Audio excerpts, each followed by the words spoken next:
Set niya yan. Sige, bilang. Yung ayaw niya na ready na? Pakibilisan. Bilis, bilis.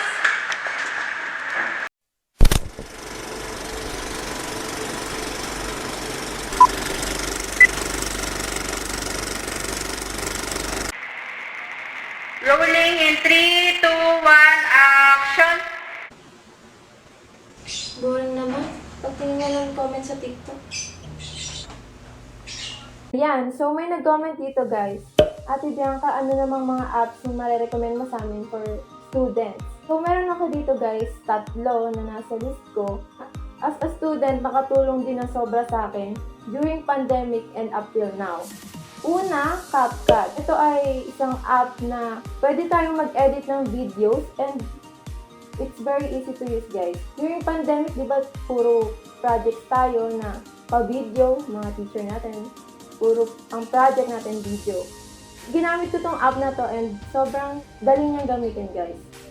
Second naman, Canva. So, dito naman, sobrang daming pwedeng gamitin design and templates for report and presentation.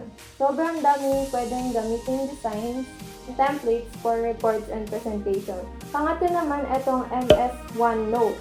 So, application siya na kahit isang pindot mo lang, pwede ka nang take notes, halimbawa, online class kayo, and pinamad kang kumuha ng ballpen and papel. Dito, matatype mo na yung mga important information. Kaya ngayon, mapapansin natin na before, need pa natin magpatulong or magpunta sa mga shop para magpa-edit ng mga documents, mga design. Pero ngayon may mga apps na madaling download, madaling yung gamitin ng mga katulong sa inyo. So guys, that's all for today. Bye! Hello sa mga sister ko dyan! Another day, another ka-artehan! So, i-edit ang camera natin. Yan! Perfect!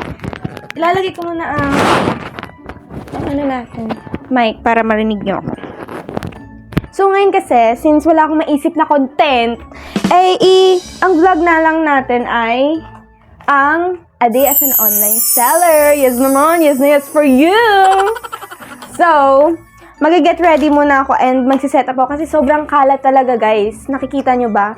Ang kalat. Ay!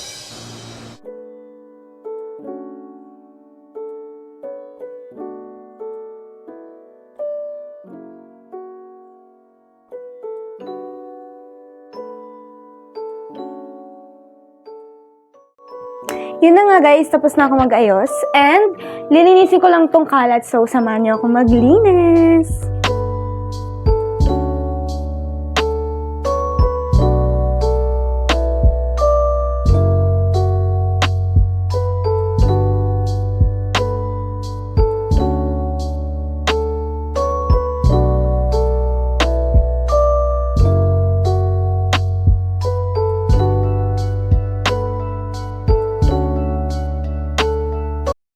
So, naka-set up na ako. Ayan. And ito na yung cam. Yan. Diyan ako magla-live sa camera ko.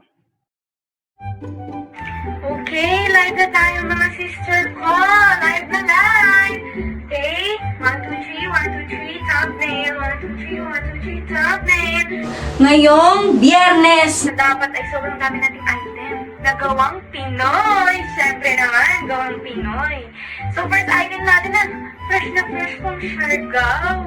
Siyempre, Cubadera proof to, guys. Mga sister ko. Oh, pack na pack. So, siyempre may tali yan. Diyan. 150, small. 1, 2, 3, 1, 2, 3, 1, 2, 3. Pamain-main. Pamain-main na lang. Ano, wala? Ano? Next item, te. Ay, hindi ko pa nabibenta to. Oh, ito. Ito. Fresh from Maliraw. Kuya, anong hollow blocks? Mukha ba ako nagtitinda niyan? Kasi kuya talaga. Ano may... O, item na tayo. Ito, bag. O, diba? Tapos na fashion to. O, malitan siya. Tukain ka siya dito yung mga phone. Parang wala dito, ganun kumayang kayo. Mayang kayo, ganun. Open siya. Pwede. O, 300 na lang to. 300 na lang. Diba? Kumain na din naman ng pala niya. Pang mayor, ha? Parang asawa ng mayor. O, diba? Ito, syempre, ito matutulog ka na. Hindi mo ito magamitin pag-aalis ka. O, yan. Basket mo na lang. Any size, pwede ka. Kaya tayo, pwede naman ako. Diba? Pwede. Ha? Ay, kuya, wala ko dito yung confidential man. Wala sa akin yan, kuya. Malis ka na, wala sa akin yan.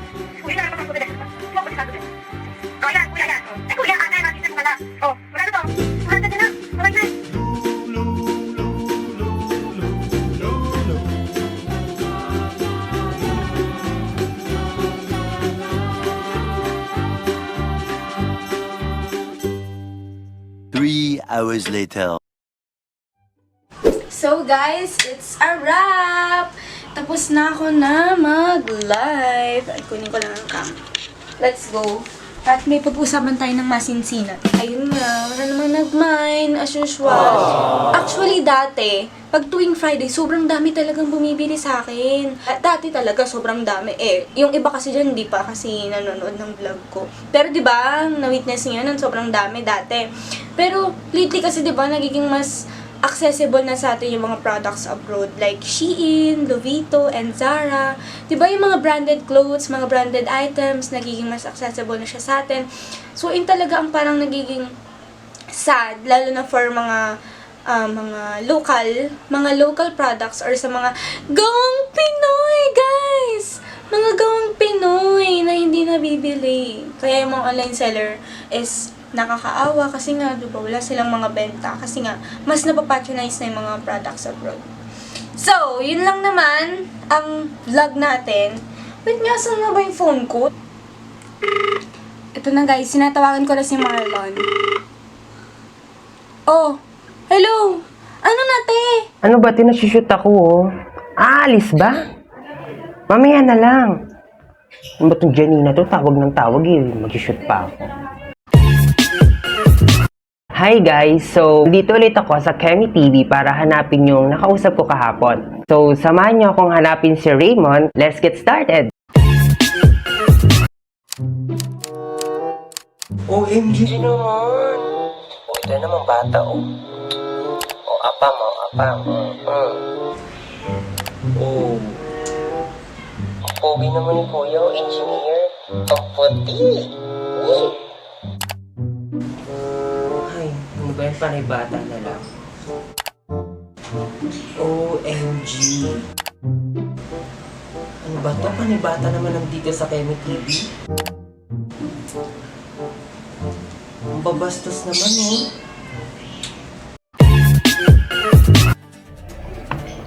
So, everyone, be careful na lang tayo sa paggamit ng mga dating app dahil maraming mga unnecessary things na makikita rito.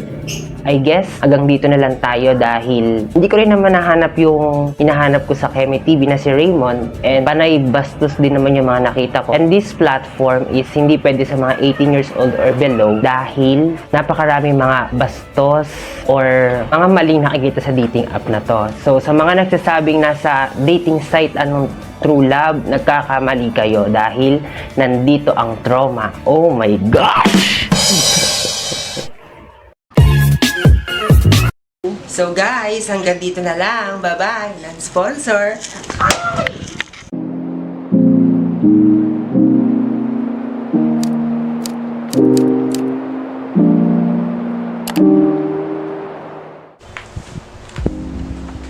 Hi guys, it's Fat and welcome back to my YouTube channel. And it's already 4:29 PM.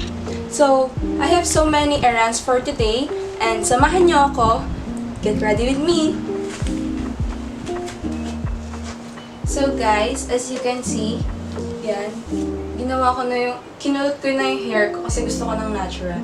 For now, let's try these outfits. Kung ano ba yung susuotin ko for today. Let's check it out. So guys, this is my outfit number 1. This is a knitted white dress. I bought it from Shein. This is my second outfit. It's a cohort from Lovito. But I think I can go with it kasi mag-commute lang ako. So, hindi natin ito susuotin. So this third outfit is all black as you can see. I bought this in Japan wardrobe. Then this skirt, I bought this in Sawakani from Thailand. So this is the last outfit. It's a third mo. Ayan. I got this from I Love Korea. It's so nice, it's so cute, and it's so pretty. Hindi siya masyadong mahaba, hindi rin siya masyadong maikli. Kaya I think I'll go with it.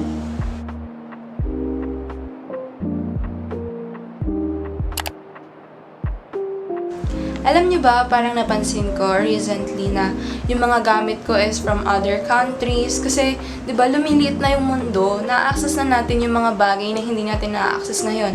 Like, yung mga nabibili natin ngayon na hindi naman natin nabibili kasi nga napakalayo sa atin. But now, ilang days lang yung lumipas, meron na tayo ng mga products from other countries. Nakakagalak lang na ganito na tayo ngayon. Pero, bago matapos tong vlog na to, gagawin ko muna yung hair and makeup ko and then final look. So guys, this is my final look. So cute, so pretty. So guys, yun lang. Thank you sa pagsama sa akin at may date pa ako. Wait lang, ang dumi ng camera ko. Uy, nandito ka lang pala eh.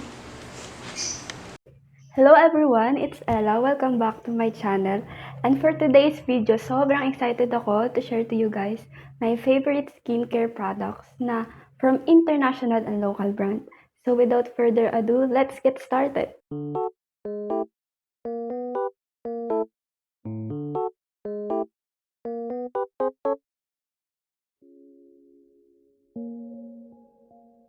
First, itong Garnier Skin Natural Micellar Cleansing Water na perfect kahit sa mga sensitive skin since it is no perfume and hypoallergenic.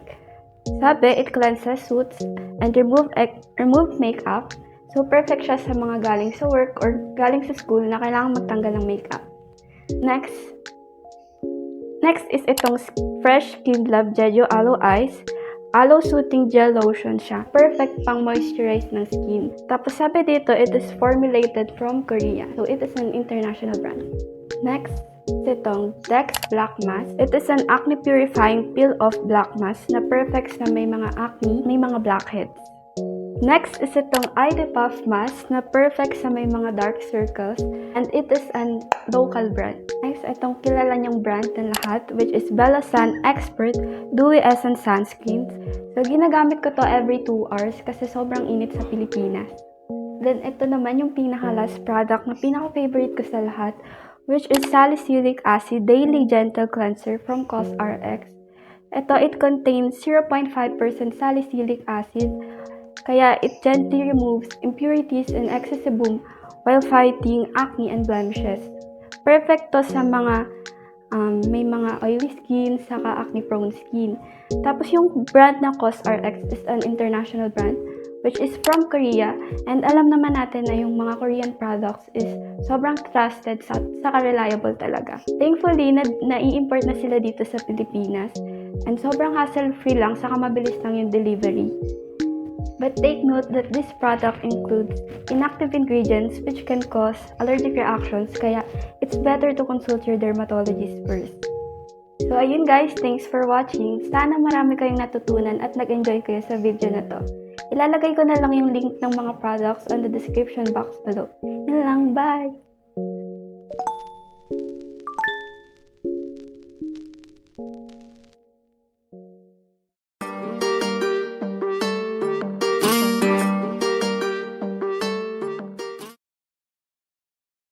Hello mga katoks! Meron tayong special guest ngayon. Let's all welcome Miss Jelena! Hello sa mga sisters ko dyan!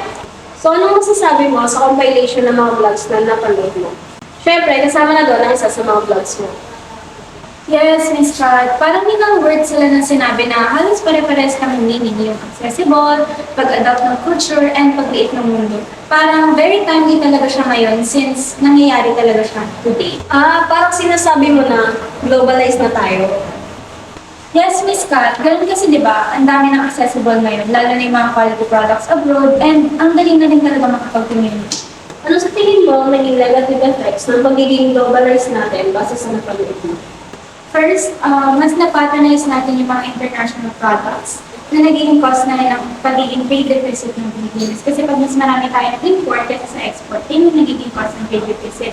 Second, yung di natin na-eliminahan yung pag-share natin through social media, hindi natin nalalaman yung limitations na kung ano lang dapat i-share. And last, na-adopt natin yung culture. So, sa tingin mo, may dapat pa tayong gawin to prevent those negative effects? Siguro, ang dapat natin gawin na una, supportahan natin yung mga local products, lalo na yung mga brand na nakikilala na rin naman abroad. And although, okay lang din naman na supportahan natin yung mga international products, pero dapat ang gawin natin ay parang balance lang, hindi yung puro international products lang yung pinapatronize natin. And wag natin abusuhin yung pagiging accessible na mga bagay, lalo na in terms of communication. We should limit ourselves sa mga website na hindi applicable sa age natin. And sa culture naman, although okay lang naman na i-adopt natin yung ibang culture, but wag lang natin kalimutan kung ano talaga yung culture natin as Filipino. Yes, grabe, ang daming laman ang sinabi ni Miss Janina. Tama nga naman, and huwag natin abusuin ang pagiging globalized natin to the point na we harm the world and its people. Thank you, Miss Janina. Baka may gusto ka pang sabihin sa ating mga katoks. Yes na yes, mga katoks! Thank you, Ms. Kat, for inviting me on this episode, Globalized World. And please follow me on my social media accounts at Janina Diana M. Thank you, Miss Janina. That's all for today. It's me, Kat, and this is Katoks!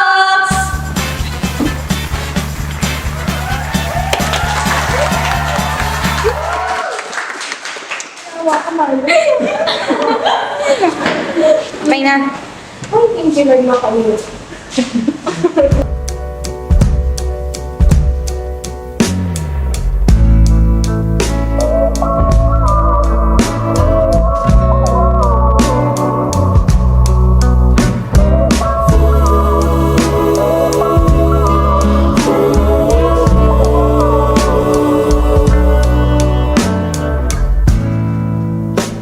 Evergreen, he controls me.